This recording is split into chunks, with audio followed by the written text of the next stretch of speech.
আজরে দুই পুত্র কইল তোরা এই দেবদাড়ি বাজারও নিয়ে বিক্রি করিয়া। ইব্রাহিমের নবীরে কইছে তুই এ দেবদাড়ি লইয়া যা, আর হারানরে কইছে তুই ইডি লইয়া যা। নবীরে ভাড়াই দিছে বাজারও দেবদা বেচবার লাগিস। হি ভাই বাজারে গিয়া দেবদা বিক্রি করে পয়সা লইয়া হচ্ছে। আর ইব্রাহিম নবী এক ফুসকুনির ফাড়ো নিয়া দেবদারে ফানির তলায় ইচ্ছা মতো শুবাইছে। কিতা করছে? শুবাইছে। শুবাইয়া বাজারে নিয়া মানুষটাকে কেউ তোমরা এমন জিনিস কিনবা যেটা কথা কইতারে না, শুনে না, দরতারে না, আড়তারে না, ফললে উঠতারে না, এটা তোমরা কিনবা। আচ্ছা, যে জিনিসটা বিচব এই জিনিসটার দূর যদি প্রকাশ করে মানুষ নিব। আমরা যদি বাজারে গরু নিয়ে ওঠেন আর কোন বলে আমার গরু ল্যাংড়া কানা সহদে নাই বেসন যাইব। ইব্রাহিম নবী দেবদা ফিরাইয়া লইয়া বাড়িতেছে। তা আজর মানে জিগাইল কে ইব্রাহিম তোর বাইরে দিয়ে দেবরা বিক্রি করে সন্ধ্যার আগে এসে বসছে, তুই কিতা করছ? কাব্বা আমি দেবদা লই বলছি, তা কই নে না বিজা দি কইতেন সুবাইছি বুঝুনি তলাইয়া সুবাইলে গেলে কইতা সুবাইতাম না গেলে তেন কথা কইতারে না, সহ দেহে না, কানে শুনে না, ফুরে গেলে উঠতারে না। ঠিক আছে নি? তখন আজর ব্রাহ্মণে বুঝলে সারি হে তো দেবদার বিরুদ্ধে আন্দোলন করবো, লক্ষণ বলা না। যে ফাঁকি উড়া দেবে বাসার থেকে কিছু আন্তাজ করন যা, ঠিক না বেটির জোরে কত বড় সাহস। ইব্রাহিম আলাইহিস সালামের কওম প্রতি বছর তারা একটা উৎসব করত। এরা একবার উৎসবের মধ্যে যাইব। তা আজর ব্রাহ্মণে বলল ইব্রাহিম চলো তুমি উৎসবে যাওয়ান লাগবো। ইব্রাহিম নবী বললেন ইন্নী সাকিম, আব্বা আমি অসুস্থ, আমি রোগী, আমি যাইতে পারবো না। রোগী মানুষটা তো আর উৎসব নেওন জানা। ঠিক আছে তুই বাড়ির থাক, আমরা জায়গা উৎসব। সব এলাকা খালি করে গেছে গা তাদের উৎসব পূজার মধ্যে। ইব্রাহিম নবী হেরার দেবদার ঘর গেছে, গেছে বেলা একটা কুড়াল লইয়া গেছে। কিতা আপনার এই ঘুমাইছো? আমরা প্রধান অতিথি রোয়ানা দেলাইছে আইতাছে। কুড়াল লইয়া গিয়া যা দেবদা চিনক করে বাইঙ্গিয়া পরিষ্কার করে গেছে। বাইঙ্গিয়া ওই যে হেরার বড় টাহুরটা বড়টা, এই বড়টার কান্দের মধ্যে কুড়ালটা বাস করে তুই আয়া হচ্ছে। সুবহানাল্লাহ।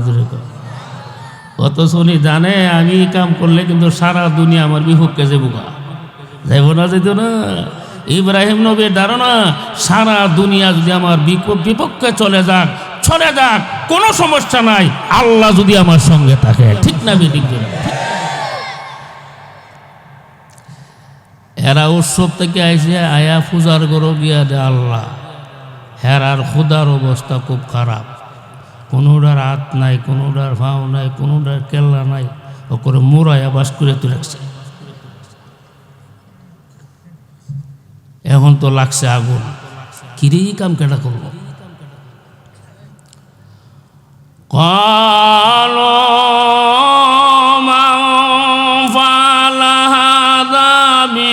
আলিহাতিনা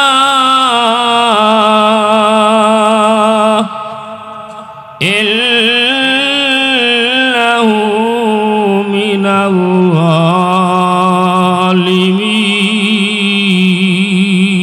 যালিমিন। আরে এই কাম কে করছে? আমরা মূর্তিগুলিকে ব্যঙ্গে চুরমার করে দিছে। ইন্নাহু লামিনা যালিমিন, এই কামটা যে করছে সে হইল একজন জালেম। জালেম ছাড়া এই কাজ করতে পারে।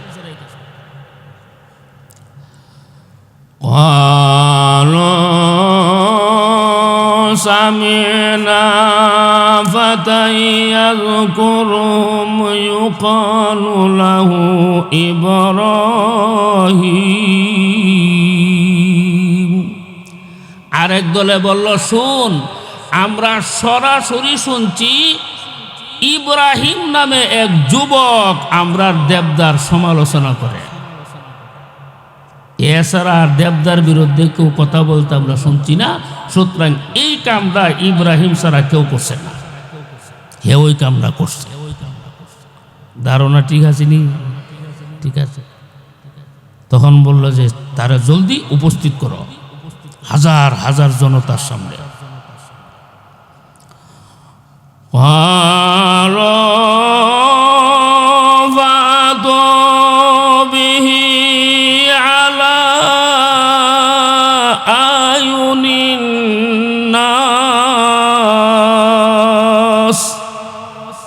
লাআল্লাহুম ইয়াশহাদুন। তারা বলল ইব্রাহিমকে উপস্থিত করো মানুষের সামনে। হাজার হাজার কাফিররা জমছে, ইব্রাহিম নবীরে উপস্থিত করছে।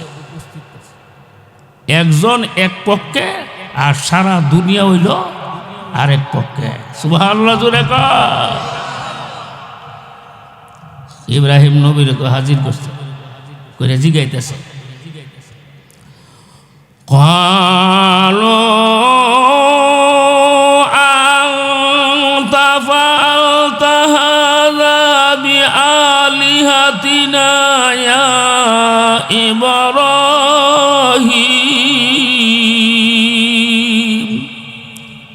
তারা জিগাইল, এরে ইব্রাহিম, তুমি কি দেবদাগুলিরে বাংশ? দেখেন এরা ইব্রাহিম নবীরে কোনো গালি দেন নাই, চর্তাপ্পর দেন নাই। আমল হইলে তো ফললে গিয়ে ইব্রাহিমরে করতাম কুটা লাইলাম মজুরে কোনো গেলি গিয়ে এর হলো বিচার আসার আগে দিয়ালো কৎকার। কিন্তু এরা কাফের, ইব্রাহিম নবীকে কিচ্ছু করছে না, গালি দিছে না, থাপ্পড় দিছে না। সুবহানাল্লাহ জোরে কর। সব মানুষের সামনে উপস্থিত করে জিগাইছে, তুমি কি এই কামটা করছো? তখন ইব্রাহিম নবী জবাব দিছে, ক্বালা বাল ফাআলাহু কাবীরুহুম হাযা। বড়রা বাংছে। সুবহানাল্লাহ জোরে কর। ইব্রাহিম নবী কি কইছে? বড়রা বাংছে, অর্থাৎ বড় দেবদারা বাংছে। আসলে বড় দেবদা বাংছে না, তাই নিজেই বাংছে। মিশা কথা কইল কি লিগি? মিশা কথা না, বড়রা বাংছে। এটার অর্থ দুইটা হইতে পারে। একটা হইলো বড় দেবদাটা, আর একটা হলো ইব্রাহিম নবী নিজে ওই। কারণ ইব্রাহিম নবী বড় না দেবদা বড়? আরো জোরে, বড়রা বাংছে মানে ইব্রাহিমের এই দেবদার বড় যে ইব্রাহিম, ইব্রাহিমে বাংছে, বড়রা বাংছে।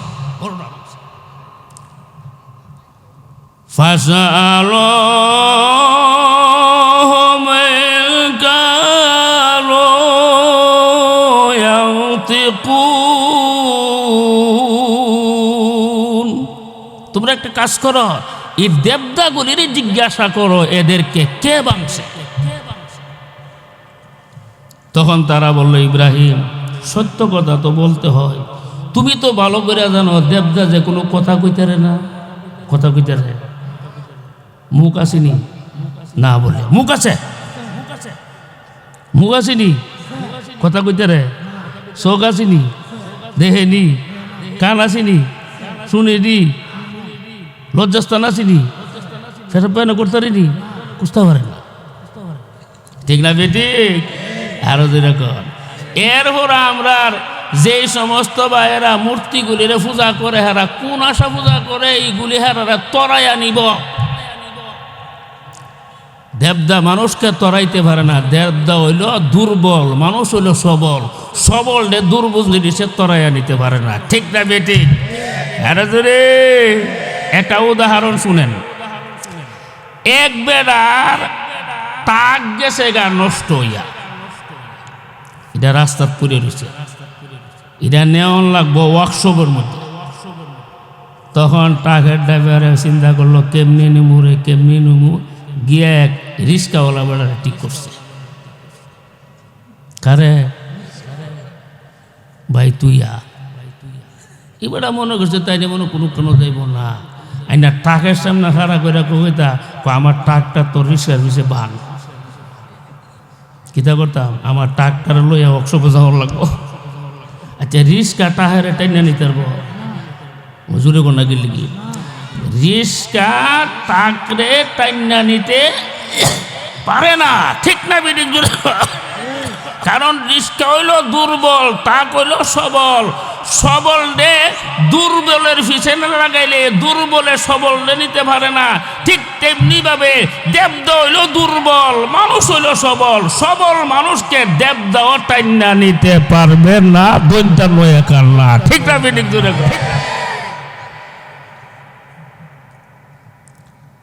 দেবদা কানে শুনিনি গিয়া জানে দেবদার সামনে বক্তি দে, এবার তো হুন হইনে তুই কারে বক্তি দে?